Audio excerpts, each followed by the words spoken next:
जय हिंद दोस्तों, स्वागत आप सभी का पैशन टू सिलेक्शन क्लास में। आज हम बात करने वाले हैं स्टैटिक जीके में पॉलिटी सब्जेक्ट के एक इम्पोर्टेंट टॉपिक के बारे में, जिसका नाम है शेड्यूल या अनुसूचियाँ। एग्ज़ाम में फंडामेंटल राइट्स,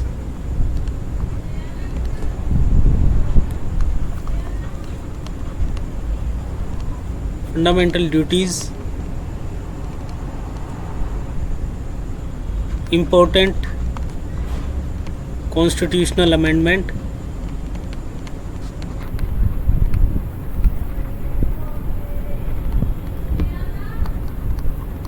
पार्ट्स,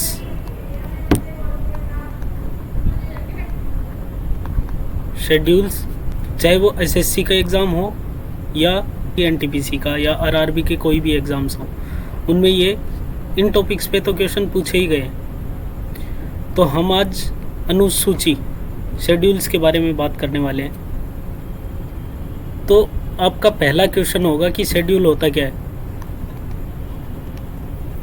शेड्यूल्स है क्या।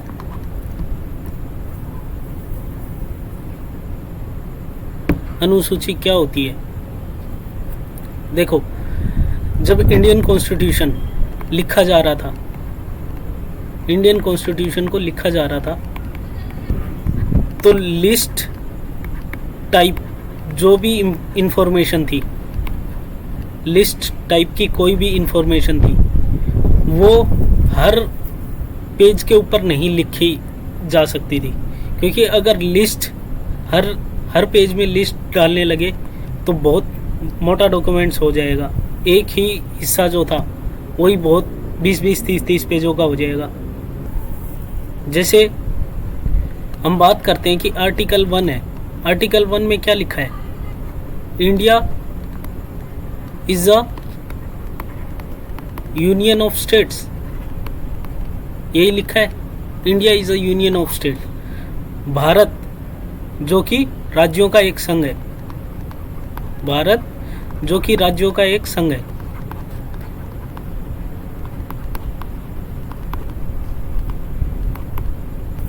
अगर उस टाइम सारे स्टेट्स और यूटीज को, स्टेट्स और यूटीज के नाम या उनकी बाउंड्री, फिर उनकी कैपिटल, ये पूरी लिस्ट अगर इस वाले पेज में डालनी पड़ती तो कितने पेजेस का ये हो जाता, पूरा ये वाला पार्ट ही सारे पेजेस का हो जाता। तो हमारे मेकर्स ने क्या किया कि उन्होंने आर्टिकल 1 में लिखा कि स्टेट के नाम आपको पीछे शेड्यूल 1 में मिलेंगे जी। चलो, अब ये तो हो गया शेड्यूल्स होता क्या है। भारतीय संविधान में ओरिजिनली जब 26 जनवरी 1950 को जब लागू किया गया, जब हमने अडॉप्ट किया अपना संविधान, तो उस टाइम हमारे पास 8 शेड्यूल थे। 1950 में 8 शेड्यूल थे और आज के टाइम पे हमारे पास टोटल 12 शेड्यूल्स हैं। जैसे जैसे देश आगे बढ़ा, जैसे जैसे देश की ज़रूरतें बढ़ी, तो वैसे वैसे सरकारों ने अमेंडमेंट किए, संविधान संशोधन किए और आज की डेट में टोटल 12 शेड्यूल है। अब एक एक करके हम सारे शेड्यूल्स के बारे में जानना शुरू करते हैं। तो फर्स्ट शेड्यूल, पहला शेड्यूल किस बारे में बात करता है? States and UTs. पहली अनुसूची किसी भी देश का संविधान शुरू होगा तो सबसे पहले क्या बताएगा कि उस देश का एरिया क्या है, उसमें कौन कौन से राज्य हैं और उनकी टेरिटोरियल जुरिडिक्शन क्या है, उनका क्षेत्राधिकार कहाँ तक है। ठीक है, तो इसमें स्टेट्स का नाम, यूटीज़ का नाम, उनकी बाउंड्रीज, ये सब शेड्यूल 1 में निहित है। इसमें लिखा गया है शेड्यूल 1 में। पहली अनुसूची राज्य और केंद्र शासित प्रदेशों के नाम और उनके क्षेत्राधिकार, उनकी बाउंड्रीज बताएगा शेड्यूल 1। शेड्यूल 2, सेकंड शेड्यूल जो है दूसरी अनुसूची salaries of constitutional post, president, जज एटसेट्रा। तो ये अलाउंसेस के बारे में बात करेगा, अलाउंसेस के बारे में, सैलरीज वगैरह के बारे में। तो अब देश बन गया, देश को चलाने के लिए बड़े बड़े ऑफिसर्स भी होंगे, कॉन्स्टिट्यूशनल पोस्ट भी होंगी, जजेस भी होंगे, प्रेसिडेंट भी होंगे, ठीक है, अधिकारी भी होंगे, गवर्नर, स्पीकर, कैग और इलेक्शन कमिश्नर्स, ये सब होंगे। तो दूसरी अनुसूची में क्या प्रोविज़न है कि इनकी सैलरी क्या होंगी, इनके अलाउंसेस क्या होंगे, पेंशन, इनके पर लब्धियां, वेतन, भत्ते, परलब्धियां, वेतन, भत्ते, ये कौन से अनुसूची में है? अनुसूची 2 में, दूसरी अनुसूची में। ध्यान रखना इसमें नॉर्मल सरकारी नौकरों वालों की सैलरी नहीं है, सिर्फ टॉप कॉन्स्टिट्यूशनल पोस्ट, ठीक है, सभी सरकारी नौकरी नहीं है। टॉप कॉन्स्टिट्यूशनल पोस्ट जैसे प्रेसिडेंट, सुप्रीम कोर्ट के जज, हाई कोर्ट के जज, कैग, इलेक्शन कमिश्नर्स, गवर्नर्स, तो ये जो टॉप कॉन्स्टिट्यूशनल पोस्ट हैं उनकी सैलरीज, उनके भत्ते, वेतन के बारे में बात करता है शेड्यूल 2। इसमें लिस्ट दी गई है कि किसकी किस तरह से सैलरी होगी, किस तरह से उनके भत्ते मिलेंगे, कौन कौन सी प्रलब्धियां मिलेंगी उनको, कौन कौन सी सुविधाएं मिलेंगी। अब चलते हैं शेड्यूल 3 पे, थर्ड शेड्यूल पे। तीसरी अनुसूची बात करती है ओथ एंड अफर्मेशन, स्वेरिंग, शपथ, शपथ के बारे में बात करती है तीसरी अनुसूची। देखो यहाँ देश बन गया है, बड़े बड़े अधिकारी हैं, जो बड़ी बड़ी पोस्ट हैं, उनकी सैलरी वगैरह की बात होगी। अब इनको पैसा मिल गया, लेकिन शपथ भी तो लेंगे ये कुछ, कि कसम खाओ, देश के प्रति वफादार रहोगे। तो इसमें क्या है? शपथ और प्रतिज्ञान, ओथ, शपथ एंड अफर्मेशन, प्रतिज्ञान। ये थर्ड में, थर्ड शेड्यूल तीसरी अनुसूची में शपथ और प्रतिज्ञान। प्रेसिडेंट, वाइस प्रेसिडेंट और गवर्नर की ओथ इस शेड्यूल में नहीं आती, याद रखना, ये बहुत इंपॉर्टेंट है। प्रेसिडेंट, वाइस प्रेसिडेंट और गवर्नर की ओथ इस शेड्यूल में नहीं आती। उनकी ओथ उनके रिस्पेक्टिव आर्टिकल में दी गई है। जैसे प्रेसिडेंट की आर्टिकल 60 में, अनुच्छेद 60 में दी गई है। तो इस ट्रैप में मत फंसना, एग्जामिनर हो सकता है कि ये डाल दे कि कौन से शेड्यूल में रखी गई है गवर्नर या प्रेसिडेंट की ओथ। तो ओथ जो है प्रेसिडेंट की, गवर्नर की, इन तीनों की ओथ उनके आर्टिकल्स में लिखी हुई है, उनके जो स्पेसिफिक अनुच्छेद हैं उनके बारे में, तो वहाँ लिखी हुई है। उनकी ओथ के बारे में तीसरी अनुसूची में नहीं लिखी हुई। यहाँ लिखी हुई है प्रधानमंत्री की, मंत्रिमंडल की और जजेस की, इन सब की तो लिखी हुई है, बाकी सब की लिखी हुई है। लेकिन प्रेसिडेंट की, वाइस प्रेसिडेंट की, राष्ट्रपति, उपराष्ट्रपति और राज्यपाल की शपथ के बारे में तीसरी अनुसूची में नहीं दिया गया है, कोई वर्णन नहीं है, ठीक है, ये याद रखना। चौथी अनुसूची फोर्थ शेड्यूल में क्या है? राज्यसभा का सीट एलोकेशन, कि कौन से स्टेट से। अब आपको पता होगा कि 2 हाउसेज होते हैं, राज्यसभा और लोकसभा। राज्यसभा को अपर हाउस कहते हैं और लोकसभा को लोअर हाउस। तो राज्यसभा में किस स्टेट की कितनी सीट होंगी, किस राज्य से कितने लोग राज्यसभा सांसद आएंगे, तो वो कहाँ लिखा गया है? चौथी अनुसूची में। चौथी अनुसूची किससे रिलेटेड है? राज्यसभा की सीट एलोकेशन से, राज्यसभा की सीटों का आवंटन से संबंधित है चौथी अनुसूची। अब चलते हैं अनुसूची 5 पे। 5वीं अनुसूची किस बारे में बात करती है? Scheduled areas and tribes. और 6वीं अनुसूची tribal areas of north east. तो इन दोनों को हमेशा 5 और 6 को दोनों साथ में पढ़ना, ठीक है, इनको हमेशा साथ पढ़ना चाहिए। हमारे देश में कुछ ऐसे एरियाज़ हैं जहाँ ट्राइबल पॉपुलेशन रहती है, ठीक है, जैसे छत्तीसगढ़, झारखंड और नॉर्थ ईस्ट वाला एरिया, ठीक है, एमपी में भी कुछ ऐसे ट्राइबल एरियाज़ हैं, ठीक है। तो ये जो एरिया है और नॉर्थ ईस्ट का जो एरिया है, इनमें ट्राइबल पॉपुलेशन रहती है जिनका कल्चर, लाइफस्टाइल अलग है, उनके नॉर्मल लॉज से ट्रीट नहीं किया जा सकता, तो उन्हें थोड़ी स्पेशल प्रोटेक्शन की ज़रूरत होती है। तो 5th शेड्यूल जो है, 5वीं अनुसूची, ये देश के बाकी हिस्सों में जो शेड्यूल एरिया है और शेड्यूल ट्राइब है, उनके एडमिनिस्ट्रेशन और कंट्रोल के बारे में बात करता है। मतलब जो 5वीं अनुसूची है वो देश के अन्य राज्यों में अनुसूचित क्षेत्र और ट्राइब, अनुसूचित जनजातियाँ, उनके कंट्रोल और एडमिनिस्ट्रेशन के बारे में बात करता है शेड्यूल 5वीं अनुसूची। और 6th अनुसूची, 6ठी अनुसूची, ये बहुत स्पेशल है। ये सिर्फ नॉर्थ ईस्ट के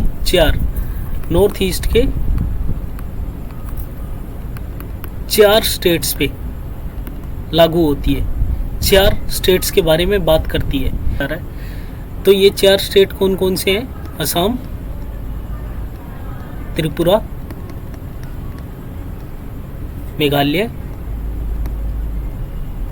मेघालय और मिजोरम। इन 4 स्टेट्स के ट्राइबल एरियाज़ के बारे में बात करता है 6th शेड्यूल, 6ठी अनुसूची, इन 4 राज्यों के ट्राइबल एरियाज़ के बारे में बात करती है। ध्यान रखना, इसमें मणिपुर नहीं है, एग्ज़ाम मणिपुर देकर कंफ्यूज भी कर सकता है।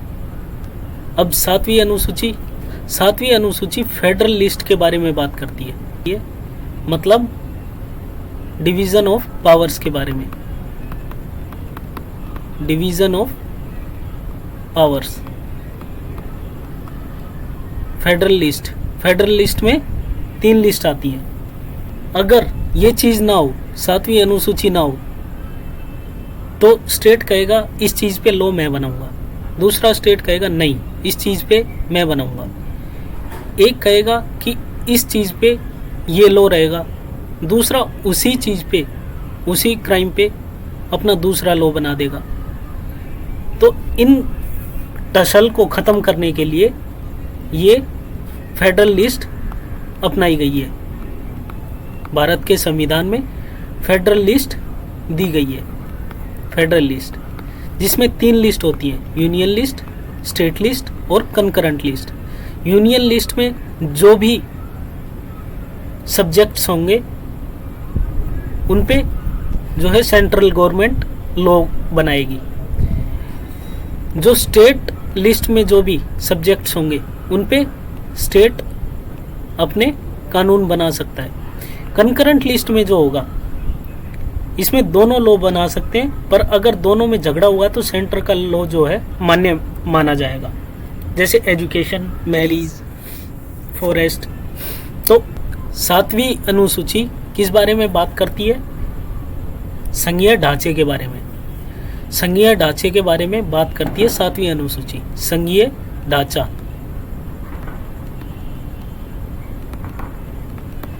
इसमें फेडरल लिस्ट में डिवीज़न ऑफ पावर्स में 3 लिस्ट होती हैं, यूनियन लिस्ट, संघीय, स्टेट लिस्ट, राज्य सूची, कंकरेंट लिस्ट, समवर्ती सूची। ठीक है, यूनियन लिस्ट पे सेंट्रल गवर्नमेंट कानून बनाएगी, स्टेट लिस्ट में जो सब्जेक्ट्स होंगे उनमें स्टेट अपना कानून बना सकते हैं, और कंकरेंट लिस्ट में दोनों लॉ बना सकते हैं, लेकिन टसल हुआ तो सेंट्रल गवर्नमेंट के लॉज माने जाएंगे। अब चलते हैं 8th शेड्यूल में। 8th शेड्यूल जो है वो बात करता है 22 ऑफिशियल लैंग्वेजेस के बारे में। रिकॉग्नाइज्ड लैंग्वेज जो है, मान्यता प्राप्त भाषाएं, मान्यता प्राप्त भाषाएं जो है भारत में 22 ऑफिशियल लैंग्वेज हैं, उनके बारे में बात करता है 8वीं अनुसूची में। रीजनल कॉन्स्टिट्यूशन में 14 लैंग्वेज थी, 14 ऑफिशियल लैंग्वेज थी। बाकी बाद में 8 और हुई, तो ये टोटल 22 हो गई हैं। ये चारों जो हैं ये एक्सपेंशन है। एक्सपेंशन मतलब ये 4 जो हैं ये पहले ओरिजिनल संविधान में जो 1950 में जो लागू हुआ था उस संविधान में ये 4 शेड्यूल नहीं थे। ये बाद में कॉन्स्टिट्यूशन अमेंडमेंट होते होते बढ़ते गए, संविधान संशोधन से ये बढ़ते गए हैं, संविधान संशोधन से बढ़ते गए हैं ये। तो नौवां शेड्यूल, नौवां अनुसूची, 9वीं अनुसूची किस बारे में बात करती है कि लैंड रिफॉर्म्स के बारे में बात करती है। ठीक है, भूमि सुधार कानून के बारे में बात करती है 9वीं अनुसूची। 10वीं अनुसूची anti defection law, anti defection law, दल बदल कानून के बारे में, दल बदल विरोधी कानून, विरोधी कानून, इसके बारे में बात करता है 10वीं अनुसूची एंटी डिफेक्शन लॉ। ठीक है, 11वीं अनुसूची में पंचायती राज सब्जेक्ट, पंचायती राज 11वीं अनुसूची में जोड़ा गया, और 12वीं अनुसूची में म्युनिसिपल सब्जेक्ट, ये पंचायत से रिलेटेड 11वीं, और 12वीं नगर पालिकाओं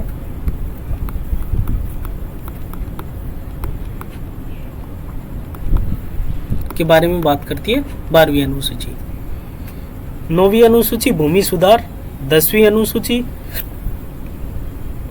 अनुसूची दल बदल विरोधी कानून, 11वीं अनुसूची पंचायत, 12वीं अनुसूची नगर पालिकाओं के बारे में।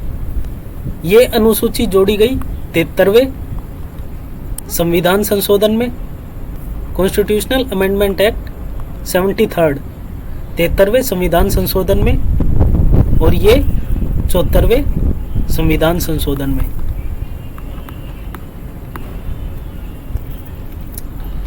अनुसूची 1 स्टेट्स के नाम, यूनियन टेरिटरीज के नाम, उनकी बाउंड्रीज।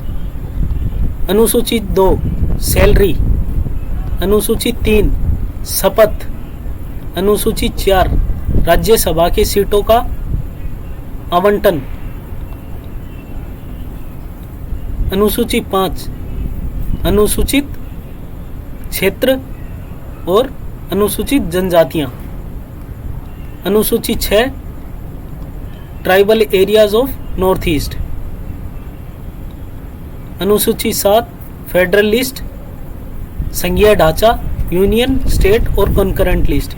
8वीं अनुसूची ऑफिशियल लैंग्वेज, 9वीं अनुसूची भूमि सुधार लैंड रिफॉर्म्स, 10वीं अनुसूची दल बदल कानून एंटी डिफेक्शन लॉ, 11वीं अनुसूची पंचायती राज, 12वीं अनुसूची म्युनिसिपल नगर पालिकाएं। अनुसूची 1 स्टेट, अनुसूची 2 सैलरी, अनुसूची 3 शपथ, अनुसूची 4 सीट, अनुसूची 5 शेड्यूल ट्राइब, ठीक है, शेड्यूल एरिया और शेड्यूल ट्राइब, और अनुसूची 6 tribal areas of north east, अनुसूची 7 list, concurrent list, state list और यूनियन लिस्ट के बारे में। अनुसूची 8 लैंग्वेज के बारे में, ऑफिशियल लैंग्वेज, अनुसूची 9 भूमि सुधार लैंड रिफॉर्म्स, अनुसूची 10 एंटी डिफेक्शन लॉ दल बदल कानून, अनुसूची 11 पंचायती राज, अनुसूची 12 नगर पालिकाएं। मोस्ट रिपीटेड क्वेश्चन जो है वो 7 से, मोस्ट इंपॉर्टेंट जो है वो 7 है, 8 है, ऑफिशियल लैंग्वेज के बारे में भी पूछता है, एंटी डिफेक्शन लॉ 10 के बारे में पूछता है, 11 और 12, ये तो 5 कुछ ज़्यादा ही इंपॉर्टेंट है। सभी टीचर्स की फेवरेट ये ट्रिक है, tears of old PM, tears of old PM.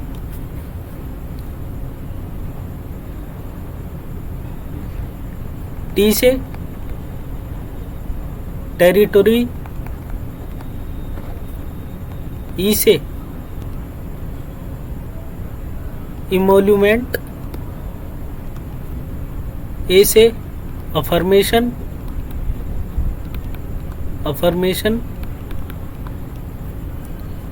Are से राज्यसभा,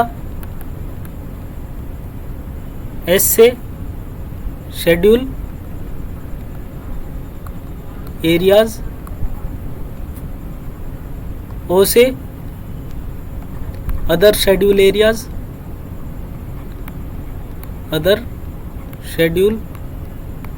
एरियाज, जो नॉर्थ ईस्ट के थे वो, एफ से federal structure,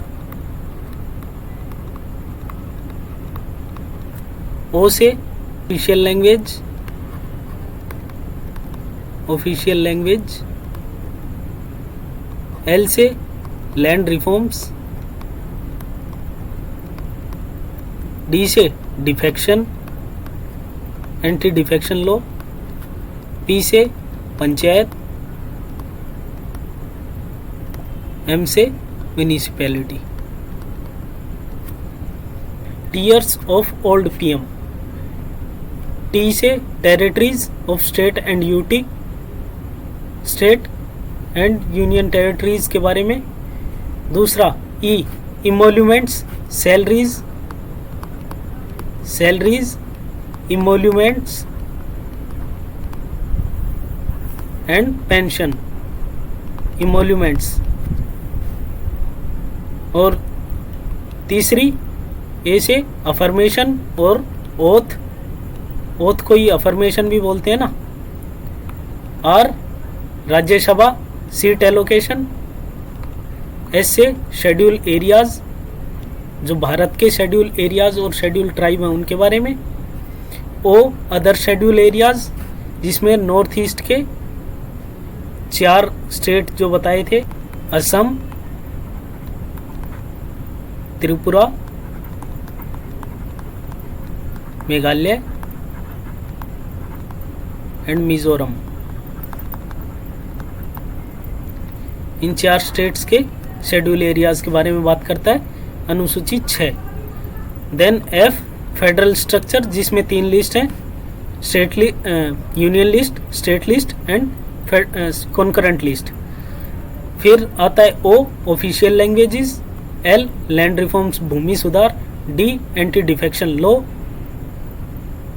P panchayat, M municipality. Thank you guys, thank you so much for watching this video. अगर अभी तक आप सब लोग साथ बने हुए हो तो आई होप आपको अच्छी लगी होगी वीडियो। एंड नेक्स्ट वीडियो अब आप लोग कमेंट करके बताएंगे कि अगली वीडियो किसके ऊपर बनाऊं। अगर कमेंट नहीं भी करोगे तो भी मुझे बनानी है, तो मैं देखता हूँ नेक्स्ट वीडियो ज्योग्राफी के ऊपर लेके आऊँ या पॉलिटी में ही कुछ क्वेश्चंस लेके आऊँ। तो थैंक यू सो मच, बने रहिए एंड सपोर्ट करना, लाइक करो, सब्सक्राइब करो और ज़्यादा से ज़्यादा शेयर करो अपने उन सारे दोस्तों के साथ जो एसएससी और रेलवे की प्रिपरेशन कर रहे होंगे। Thank you so much.